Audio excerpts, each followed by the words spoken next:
I want you to picture something for a second. You're driving on a highway. Maybe it's raining. You're going 60, 70 miles an hour. You hit a bridge. Mm-hmm. You don't slow down. Mm. You don't check the expansion joints. You don't get out and inspect the bearings. You just drive. Yeah. There is this profound, almost arrogant trust we place in the built environment every single second of our lives. No, absolutely. We assume the floor holds, the roof stays up, and the bridge spans the gap. It is the ultimate invisible contract. We're essentially betting our lives on mathematics we haven't checked and physics we mostly ignore. And the only reason civilization functions is because there is a group of people who did check the math. That is the perfect setup for today. We are doing a deep dive into structural engineering. And before anyone reaches for the skip button thinking this is going to be about calculating hypotenuses, let me stop you. Light chickle. We are looking at a stack of sources here. Industry reports from late 2025 and 2026. Forensic failure analyses of some of the most catastrophic disasters in modern history, and salary guides that paint a really interesting picture of the job market right now. Yeah. We aren't just talking about how buildings stand up. We're talking about why they fall down and the immense pressure on the people who signed the blueprints. And frankly, looking at these sources, it's an understatement. We are seeing a profession that is at a very weird inflection point. How so? Well, you have materials that act like biological organisms. You have AI designing optimization paths that humans can barely verify. And yet we are still seeing failures caused by the most basic, almost primitive mistakes. That's the tension I want to explore. We have self-healing concrete on one hand, and then a parking garage collapsing because someone forgot the grout on the other. Yeah. So let's define the scope here. We're demystifying the bones and joints of the world. But first, we have to clear up a misconception that I think, 90% of the public has. Civil engineering versus structural engineering. I feel like these get used interchangeably in the news all the time. All the time. And if you call a structural engineer a civil engineer, they probably won't correct you, but they might wince internally. Why is that? Is it a prestige thing? It's a specificity thing. Think of it this way.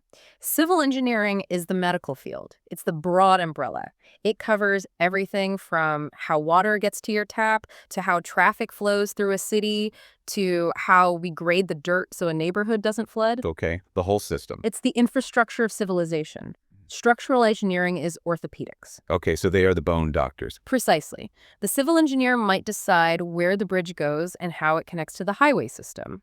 The structural engineer ensures the bridge doesn't snap in half when a convoy of semi-trucks hits it during a windstorm. So they're focused entirely on the skeleton. Their entire focus is the physical skeleton, the beams, columns, foundations that resist the loads. The sources mention this concept of the load path.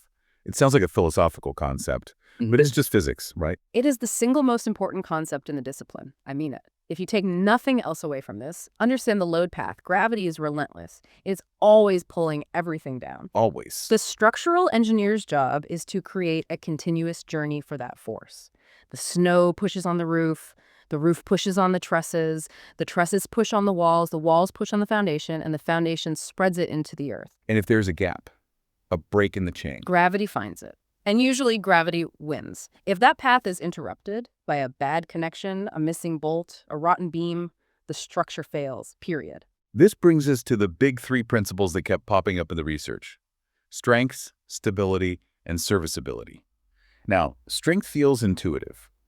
If I put a safe on a table and the table breaks, it wasn't strong enough. Simple. In theory, yes. But in practice, strength is a statistical game. We don't design for the average load. We design for the probabilistic maximum. We use a method called LRFD load and resistance factor design. Okay, break that down for me. Basically, we overload the building on paper, we multiply the expected loads by a safety factor, and we understrength the materials on paper. We assume the steel is a little weaker than the factory says it is. So you're building in a buffer on both sides. Exactly. Yeah. If the math still works with those penalties, then we say it's strong enough.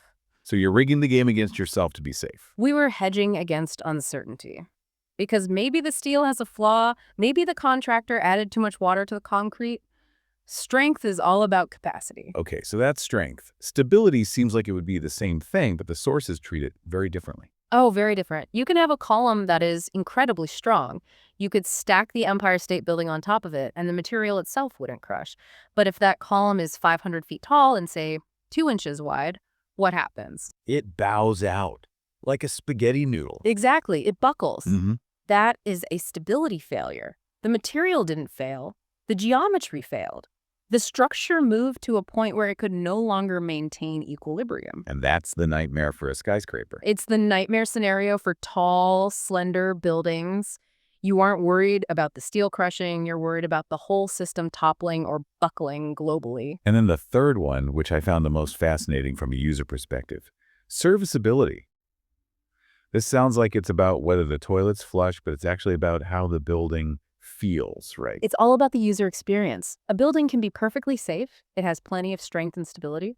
But if you're on the 40th floor and the wind blows and the building sways 3 feet to the left, you are going to be terrified. I've been in buildings like that. You can actually see the water in the toilet bowl sloshing back and forth. That is the classic indicator. That is a serviceability issue. The building isn't going to fall down, but is failing its purpose because the occupants are getting seasick. So it's failing at being a comfortable place to be. Precisely. Serviceability covers deflection, how much a floor bends when you walk on it, and vibration. Have you ever walked across a gym floor or a pedestrian bridge and felt it bounce with your step? Oh, yeah. It feels cheap. It feels unsettling. It feels cheap and it feels unsafe. Humans are incredibly sensitive to vibration. If a floor accelerates even a tiny bit, our inner ear freaks out. So engineers spend a massive amount of time designing not just for safety, but for stiffness. We add steel just to stop the bounce, not because the floor would break without it. So a lot of the material in a building isn't for strength. It's for comfort. For comfort and perception of safety, which, at the end of the day, is just as important. So we have the principles. Now we have to apply the forces, the loads. Yeah. We mentioned gravity, the dead load, which is the building itself, and the live load, people and stuff. But the 2026 reports highlight that the real challenge isn't the static stuff, it's the dynamic loads. Right. Static loads are polite, they sit there. Dynamic loads are rude, they change, and they change fast. Industrial loads don't ask politely. That was the quote that stuck with me. It's so true. Think about wind. It's not a constant push. It gusts. It buffs. It creates suction on the leeward side of the building. It creates vortices that can shake a building back and forth perpendicular to the wind direction. Wait, hang on. Perpendicular. So the wind blows north and the building shakes east-west. It can. It's a phenomenon called vortex shedding.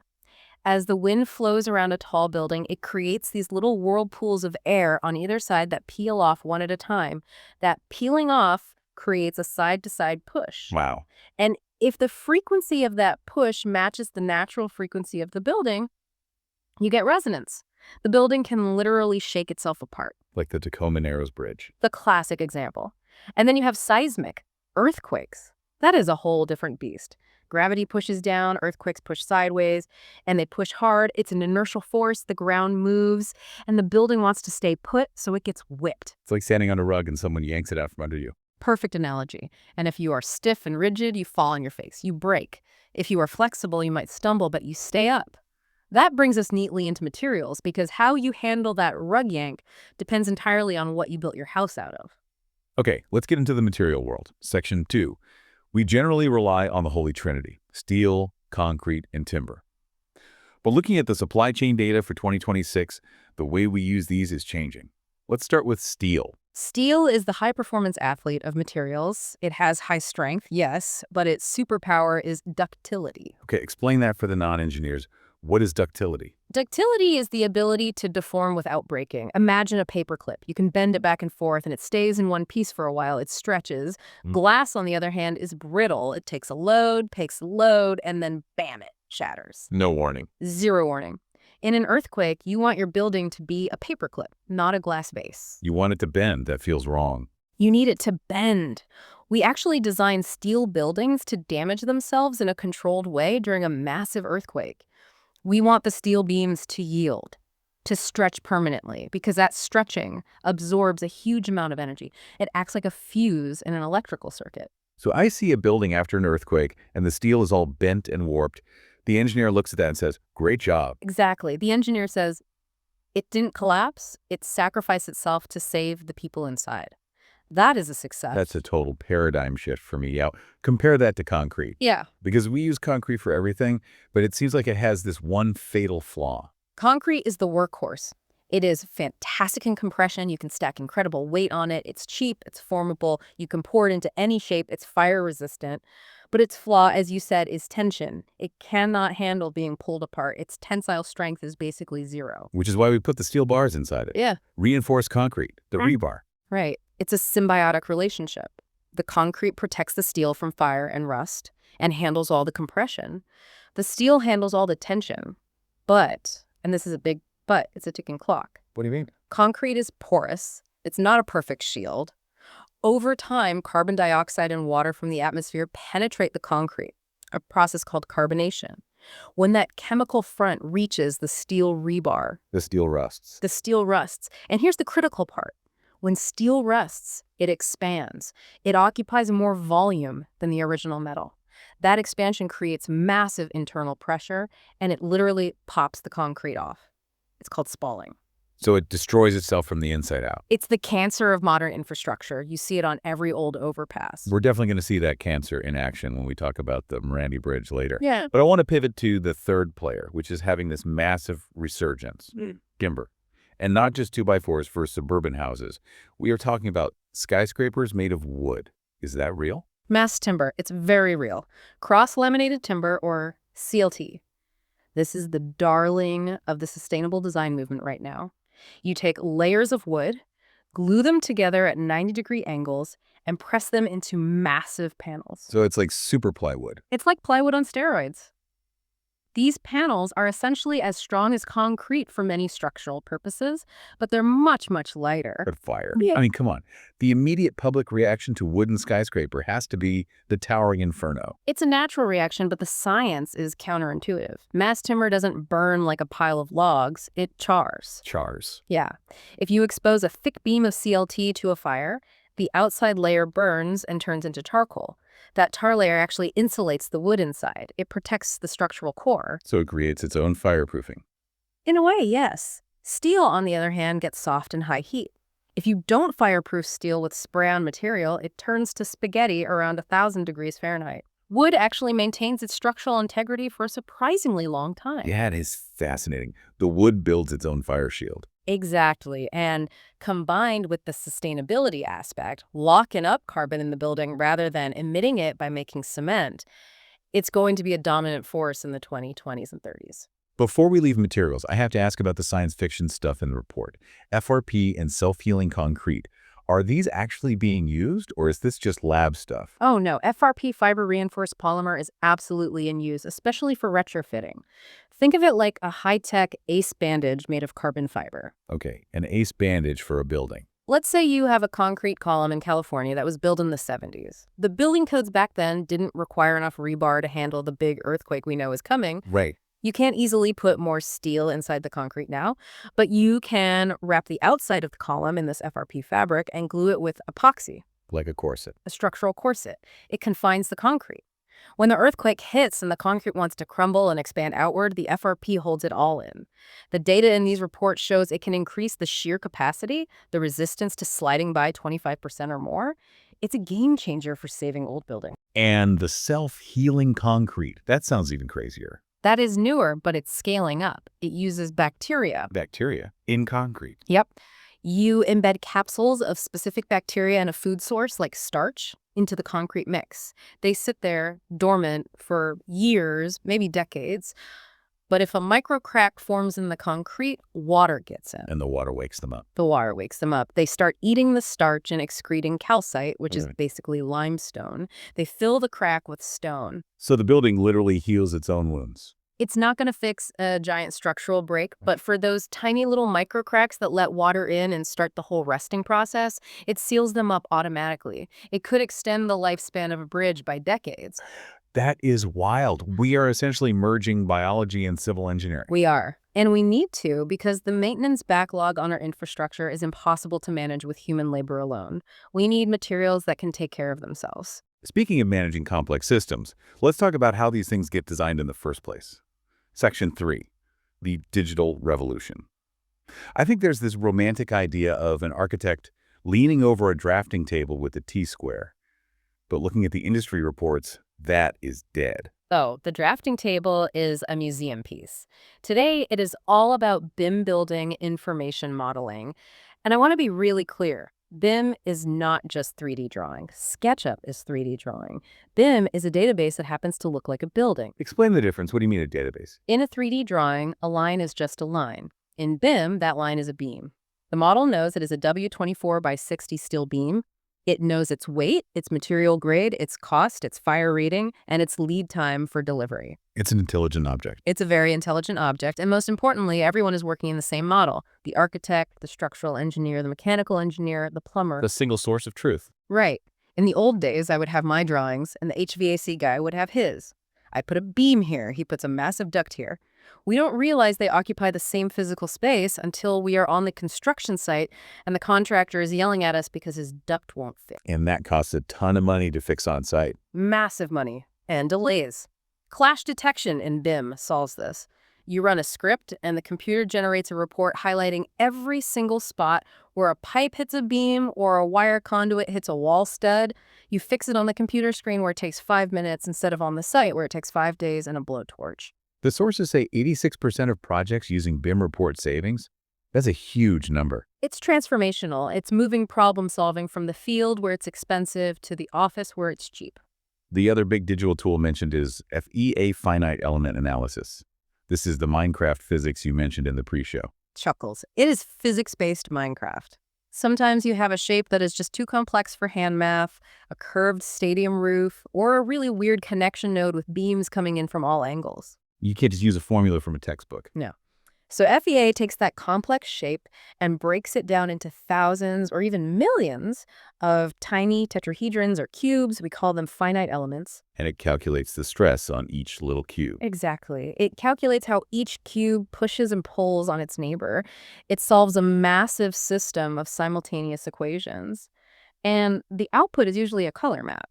Red is high stress, blue is low stress. You can visually see where the forces are flowing. Is there a danger there? I feel like if the computer gives you a pretty color picture, you just trust it. That is the black box danger. We have a saying, garbage in, garbage out. If you set up the model wrong, if you tell a computer the beam is fixed at the end when it's actually pinned and free to rotate, the computer will happily give you a precise, beautiful, and completely wrong answer. And the building falls down. And the building falls down.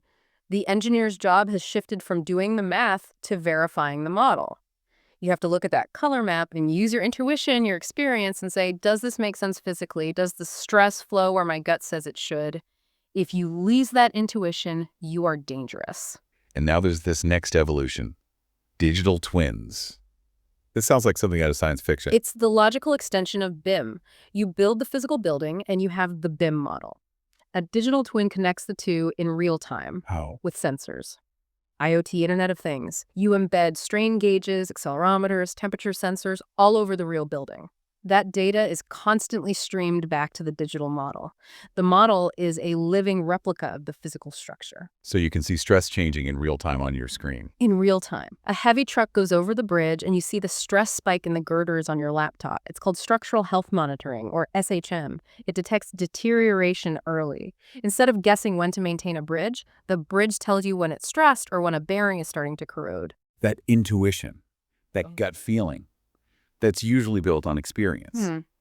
And often experience comes from seeing things go wrong, which leads us to the heavy part of this deep dive. Section 4, forensic engineering. The autopsy of the built world. I found this section of the research compelling, but also just terrifying. Forensic engineers are described as detectives. They don't look at what should happen. They look at the rubble to find out what did happen. It is a completely different mindset. Design is optimistic, forensics is skeptical. You have to work backward from the failure to the root cause. Was it a design error, a construction error, a material flaw, or an act of God? And it's rarely an act of God. So you come to a disaster scene. What's the first step? Don't touch anything. Don't touch anything. Preserve the evidence. You document everything. You review the original drawings, the shop drawings, the construction logs.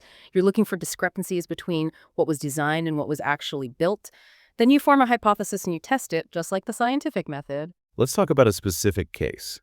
The FIU pedestrian bridge collapse in Miami, 2018.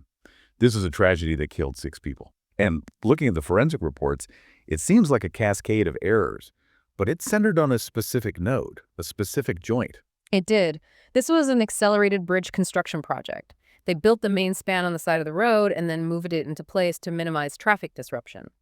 The design was a concrete truss, and the failure happened at the northern end at a connection point called Node 1112. The report mentions retentioning. Okay. They saw cracks, and they were trying to fix them by tightening cables on the bridge while traffic was flowing underneath. Yes, they saw cracks, and not just hairline cracks, significant structural cracks. But the design team misinterpreted these cracks as minor serviceability issues, not signs of impending strength failure. They thought tightening the internal steel cables, what we call post-tensioning, would close the cracks up. But it did the exact opposite. It made it catastrophically worse. The mechanics here are brutal. The bridge failed in shear. Basically, the concrete couldn't handle the sliding force at that joint. Sliding. Yeah.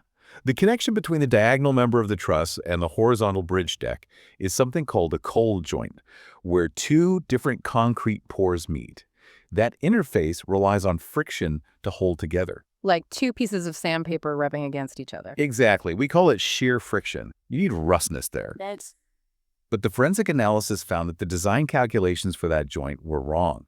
They did, but it wasn't thorough enough for such a complex, non-redundant structure. The firm doing the peer review missed the fundamental calculation error in the design of that node. It's a failure of the system that's supposed to provide checks and balances. It sounds like a case of groupthink. Everyone assumed someone else had checked it properly. That and confirmation bias. They saw cracks, but they had already decided the design was sound, so they convinced themselves the cracks must be something minor. They made the evidence fit their theory instead of the other way around. Let's move to case study 2. The Morandi Bridge in Genoa, Italy. This happened just a few months after FIU. A massive highway bridge built in the 60s collapsed during a storm. 43 people died. This wasn't a new bridge with a construction error. This was an old bridge. This is a story about redundancy and inspectability. Riccardo Morandi was a visionary designer, but this particular design had a fatal flaw. It was a cable-stayed bridge, but with very few cables. Only one major stay on each side of the tower, holding up the entire span. That's unusual. Most cable-stayed bridges I see have a fan of cables, like dozens of them. Right. That's redundancy. It's a belt and suspenders approach. If one cable snaps on a modern bridge, the other 19 pick up the load, the bridge sags, but it doesn't fall down. On the Morandi, if one stay failed, the whole span went with it. There was no backup. And why did it snap? Corrosion. But here's the kicker, and this is the key lesson for Morandi. He encased the steel stay cables in concrete. He thought the concrete would protect the steel from the salt air of the Mediterranean. But, like we said earlier, concrete cracks. Concrete always cracks. Water got in, the steel rusted. But because it was completely encased in a shell of concrete, the inspectors couldn't see the rust. They couldn't inspect the single most critical element holding up the bridge. It was a black box in real life. You couldn't see what was happening inside. Exactly. For decades, that steel was getting thinner and thinner, being eaten away by corrosion, completely hidden from view. Until one day, the remaining steel wasn't strong enough for the load, and it snapped. The lesson there is inspectability. You have to design things so they can be maintained, fixed, and checked. If you can't see it, you can't save it. One more, slightly smaller scale, but just as infuriating from the reports. The Miami-Dade parking garage collapse. This wasn't complex physics or a design flaw. This was grout. This is the kind of failure that makes engineers just bang their heads against the wall. A precast column, a big concrete stick, sits on a foundation. You can't just set concrete on concrete. The surfaces are never perfectly flat. It would rock. So you leave a small gap and you fill it with a special high-strength grout, a liquid cement paste, to create a perfect, even bed. And the contractor just didn't do it or didn't do it right.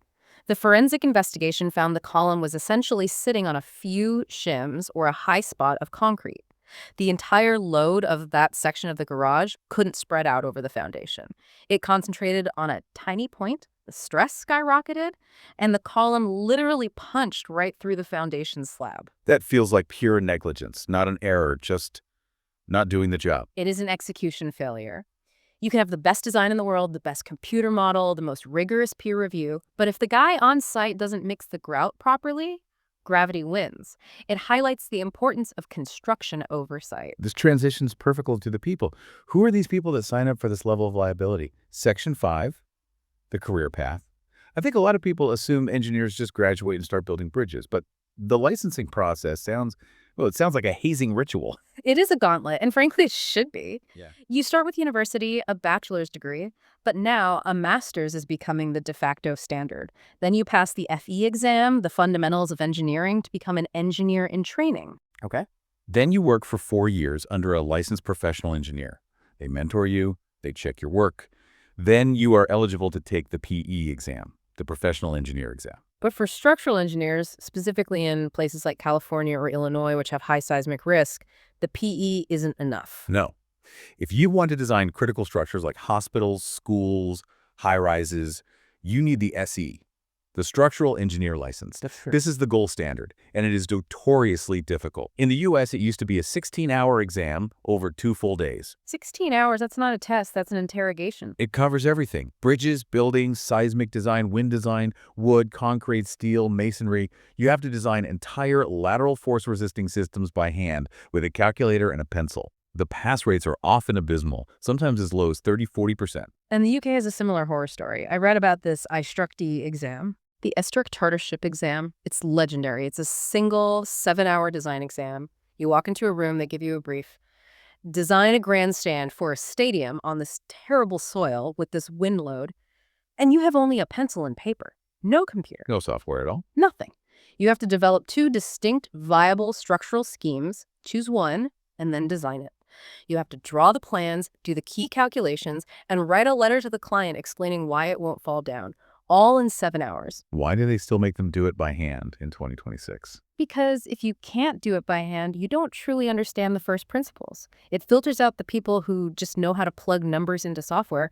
If you crack under pressure in the exam room, you'll crack under pressure when a contractor is screaming at you to approve a change on a multi-million-dollar project. So you survive the gauntlet, you get the stamp, you have the license, show me the money, what's the payday? The 2026 salary guides are interesting. It's a solid upper-middle-class living, but it's not tech money. Correct. Not by a long shot. In the U.S., the blended average from these sources is around $104,000. And for entry level? Entry level, maybe $65K to $80, depending on the market. A senior SE with the license and 10 or 15 years of experience might be at $150K, maybe $160K. Is that enough? I mean, considering the liability. If a software engineer makes a mistake, an app crashes. If a structural engineer makes a mistake, people die. And yet the software engineer often makes double or triple that. That is the eternal complaint of the industry. The liability to compensation ratio is deeply skewed. You carry the weight of the world on your shoulders, but the margins in the construction industry are thin, which keeps a lid on salaries. Do the forensic guys make more? The detectives? Oh, yeah. Forensic specialists earn a premium. They're often in the $120K to $180 range, and partners in a big forensic firm can earn much more, because that is high-stakes consulting, often involving litigation. How does it look globally? The reports had the numbers for Australia and the UK. Australia pays very well, relatively speaking. A senior engineer there can be in the $116K to $145K range, but the UK, surprisingly, is generally lower. Structural engineers there often earn significantly less than their US or Australian counterparts, despite that incredibly difficult I-Struct-D exam. It's a market supply and demand issue. It seems like the job is also becoming more about soft skills. It's not just doing math in a basement. Oh, not at all. You are a negotiator. You are constantly in meetings arguing with architects who want floating staircases that defy the laws of gravity and developers who want to cut costs by using cheaper steel. So you have to be the bad guy. You have to be the adult in the room who says no. You have to be able to explain complex physics in simple terms to people who don't care about physics. They only care about money and aesthetics. That communication skill is almost as important as your technical skill. The adult in the room. I like that. So where is this profession going? Section 6, future trends. We have about 10 minutes left. Let's talk about the 2 800-pound gorillas, climate change and AI. Climate change is rewriting the code books. Literally. The building codes we use are based on historical weather data. We used a design for the 100-year storm. Right. The problem is the 100-year storm seems to be happening every 10 years now. The climate is no longer stationary. So the historical data is useless. It's becoming less and less relevant. We are shifting to resilience-based design. Historically, the building code was all about life safety. That means the earthquake hits, the building cracks and groans, everyone runs out screaming, but nobody dies. The building is totaled, but it did its job. That's a pretty low bar, isn't it? We didn't kill you. It is. Resilience asks us a different question. How quickly can we use the building again? We're moving toward designing for functional recovery. We want hospitals that don't just stand up after the hurricane, but can perform surgery an hour later. We want bridges that don't need to be closed for 6 months of inspection. And sustainability is tied into that, I assume. It's massive. Concrete production alone is responsible for about 8% of global CO2 emissions. If the cement industry were a country, it would be the third largest emitter in the world behind China and the US. That's an incredible statistic. So there is huge pressure to use green concrete, using industrial byproducts like fly ash or slag to replace cement, or to switch to that mass timber we talked about, which actually sequesters carbon.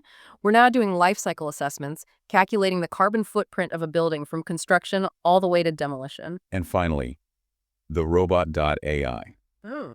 We touched on the danger of the black box, but is AI going to replace the structural engineer? It won't replace the engineer, but it will absolutely replace the drafter and the calculator. We're already seeing generative design taking hold. How does that work? You give the AI the constraints. You say, I need a roof truss that covers this 200-foot span. It has to handle this much snow. The supports are here and here. Now design me the lightest possible truss. And he just designs it. It runs 10,000 iterations in an hour. It tries shapes a human would never think of. Weird, organic, bone-like shapes that are perfectly optimized for the load path. So the engineer just picks the best one. The engineer picks the one that is actually buildable and economical, because the AI might design a beautiful, lightweight web of steel that saves 10% on material but costs 500% more to weld because all the angles are insane. The engineer becomes the curator, the verifier, the judgment engine. It sounds like the profession is moving from doing the math to managing the logic. That is a perfect way to put it. The math is becoming a commodity that software can do. The judgment, the understanding of risk, material behavior, constructability, and human safety, that is the premium skill. So what does this all mean? We've gone from the microscopic bacteria in self-healing concrete to the global logistics of bridge building. We've looked at the tragedy of Genoa and the math of that 16-hour exam. It paints a picture of a profession that is the silent guardian. Structural engineering is an invisible service. You only notice it when it fails. If we do our job right, you never think about us. You just walk into the building, complain about the coffee, and go home safe. But maybe we should think about it more. We absolutely should. The stakes are too high not to. Here's a final thought for you to chew on. We are moving toward a world of smart structures. We've talked about sensors, self-healing materials, adaptive designs. In 20 or 30 years, will we even be building in the traditional sense? Or will we be growing structures? Will biology and engineering finally merge to the point where a bridge isn't a static thing, but a living, adapting organism that strengthens itself where the load is heaviest, just like a human bone does? That is the frontier, biomimicry. Nature has spent millions of years optimizing structure through evolution. We are just starting to catch up. Something to think about the next time you were stuck in traffic on a bridge. Look up at the steel, look at the cables, think about the tension, the compression, and the thousands of hours of calculation, and the one guy who hopefully remembered to check the grout. Please check the grout. Thanks for listening to The Deep Dive. Stay curious and stay safe. We'll see you next time.